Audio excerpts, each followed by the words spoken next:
First, the highlights.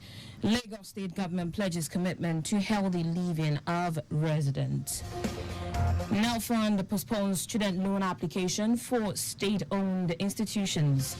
On the foreign scene, top European court finds Russia guilty of violations in Crimea. In sport, Afghanistan qualifies for first Cricket World Cup semi-final. Now the details. I am Taiwo Baruwa.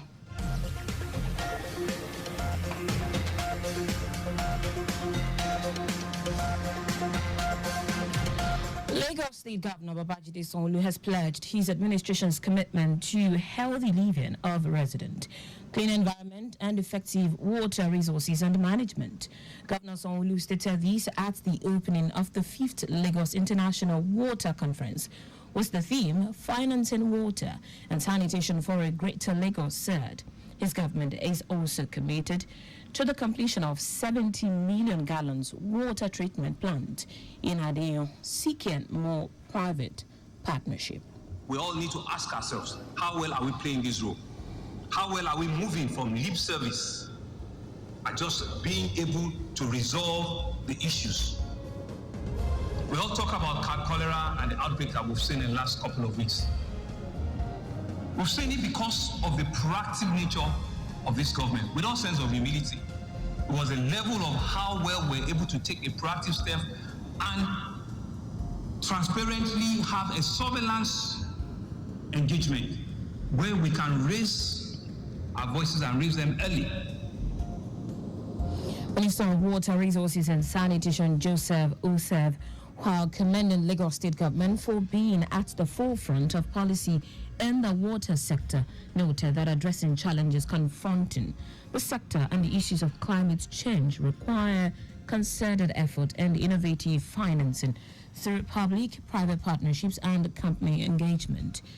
On the ongoing cholera outbreak in some parts of the country, including Lagos, the minister said all hands must be on deck to support the government, and Nigerians need to cooperate with relevant authorities to solve all issues of waterborne diseases by taking the campaigns seriously and adhering to all sanitary advice.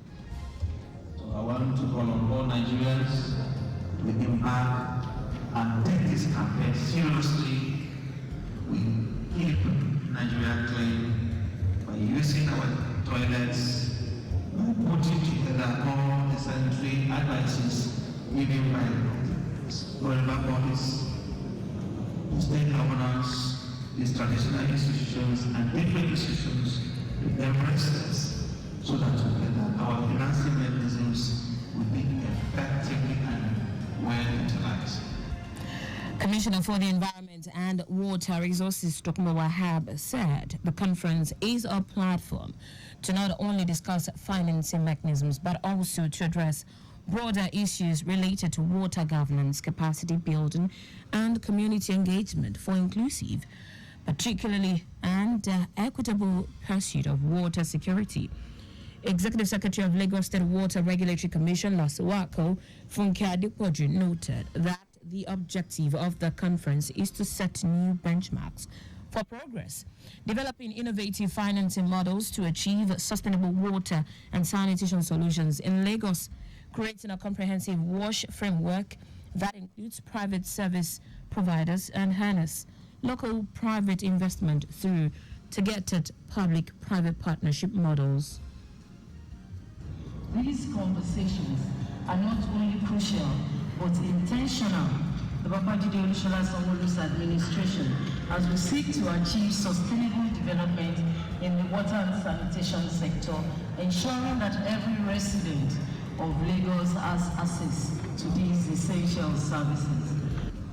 Stakeholders at the event, including members of diplomatic corps, were unanimous in agreement that access to clean water and sanitation is a non-negotiable in solving water challenges in Lagos and across the world and mitigating climate change impacts. Yet, every time it's like, okay, we need to clean the gutters because the gutters have been swamped with plastics, with debris, with people building housings on them. And it requires a systematic approach with systematic enforcement to make sure that It doesn't happen every year again. You need capacities for the people in the sector, the public sector, to be able to get their work done. Then you need financing.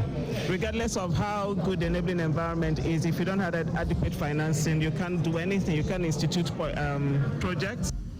Our correspondent Adiola Kindele reports that at the end of the day, international conference, it is expected that actionable strategies that will contribute to the broader goals of WASH in Lagos would be achieved.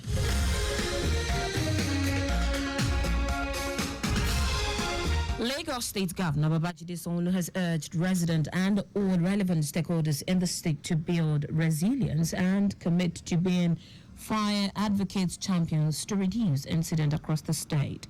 Governor Sanwo-Olu made the plea while speaking at the maiden Lagos International Fire Safety Conference 1.0, aimed at ensuring dialogue, knowledge sharing, partnership building, and collaboration in line with global best practices, enhancing innovation solution. The governor called for concerted effort towards community engagement to foster advocacy and sensitization with a view to creating more awareness among residents that minimizing fire risk is a collective responsibility of all, irrespective of religion, tribe, or states.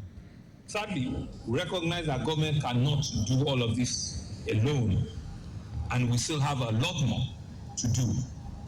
Community involvement is equally very vital. Educating our citizens about the fire risks and preventing strategies is an essential component that will create a culture of safety.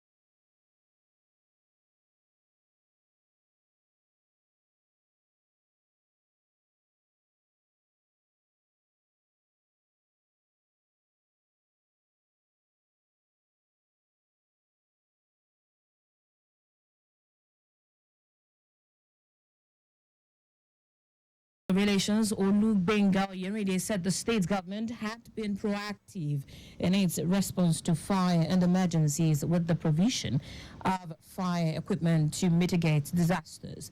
The event had in attendance various stakeholders, including representatives of traders, religious organizations, community development association, student and international partners. Meanwhile, Lagos Traffic Radio has been awarded as the best radio station for its role in promoting fire safety awareness. The award was received by the general manager, Taiwo Baruwa, accompanied by some members of the station's management staff. Earlier in her speech, the director, Chief Executive Officer of the Lagos State Fire and Rescue Service, Margaret Adeshoye, stressed the importance of fire safety measures and caution. Adeshoye, who advocated public-private partnership to raise awareness and develop comprehensive safety measures, also called for greater collaboration with the public to ensure effective disaster management.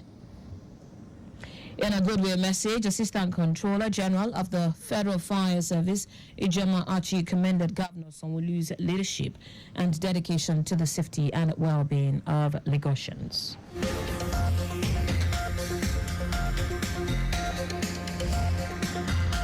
And now to the rest of the stories. The management of the Nigerian Education Loan Fund, NEL Fund, has announced a 14-day postponement of the application process for student loans of the state institution due to low data submissions.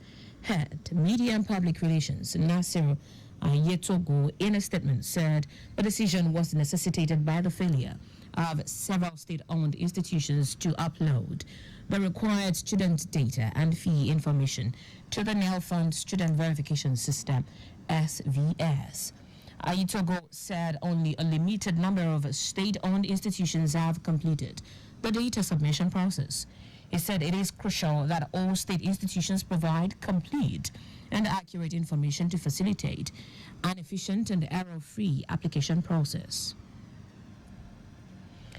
Over 500 members of the synods of Charismatic Bishop Conference of Nigeria, CBCN, led by Archbishop Leonard Kawas, have waded into the lingering crisis between the federal government and the organized labor over minimum wage and high rate of electricity tariff, calling for a peace resolution.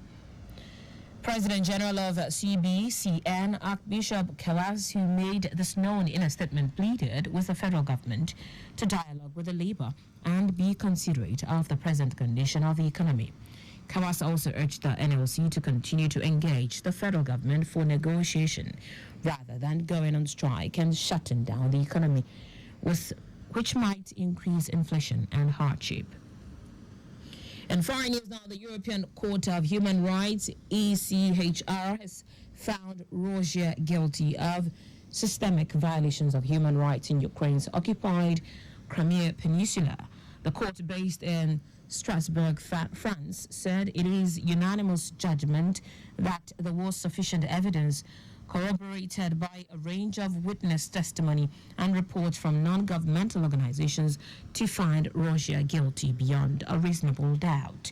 It said the incident had been sufficiently numerous, interconnected, and amounted to a system of violations. The court ordered Russia to take measure as soon as possible for the safe return of the relevant prisoners transferred from Crimea to penal facilities located in the territory of the Russian Federation. The impact of the decision is likely to be limited as Russia refuses to recognize the judgment of the court. In sport now, Afghanistan has qualified for the semi-finals of the Cricket World Cup for the first time by beating Bangladesh by 8 runs in a tense, low-scoring classic in St. Vincent.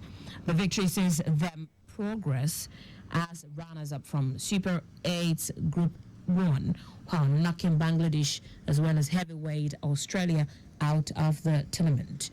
They will now play South Africa in Trinidad and are 1 match away from facing either defending 22 champions England or India in Saturday's final. For Afghanistan, qualification for the semi-final is another step in the remarkable journey they have taken since the first qualifying for a T20 World Cup in 2010. And that's it on the news at 4, but just before we go, always obey road signs and traffic lights.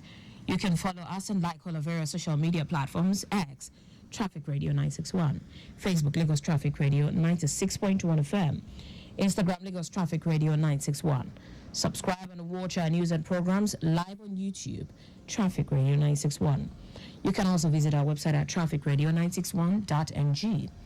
Did you know that the Sanwo-Olu administration donated security equipment worth billions of naira to the police? You can get more details on the Lagos State Government website.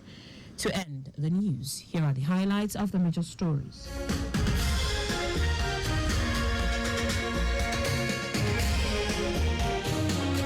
Lagos State Governor Babajide Sanwo-Olu has pledged his administration's commitment to healthy living of residents, clean environment, and effective water resources and management. The management of the Nigeria Education Loan Fund, NELFund, has announced a 14-day postponement of the application process for student loans for state institutions due to low data submissions. We also told you that the European Court of Human Rights, ECHR, has found Russia guilty of systemic violations of human rights in Ukraine's occupied Crimea Peninsula. And finally, in sport, Afghanistan has qualified for the semi-finals of Cricket World Cup for the first time by beating Bangladesh by 8 runs in a tense, low-scoring classic in St. Vincent. For contact with the newsroom, send a message to info@trafficradio961.ng. That ends the news broadcast compiled by Adesua. Enjoy your car. I am Taiwo Baruwa. Thank you for listening. Good afternoon and welcome to the return trip.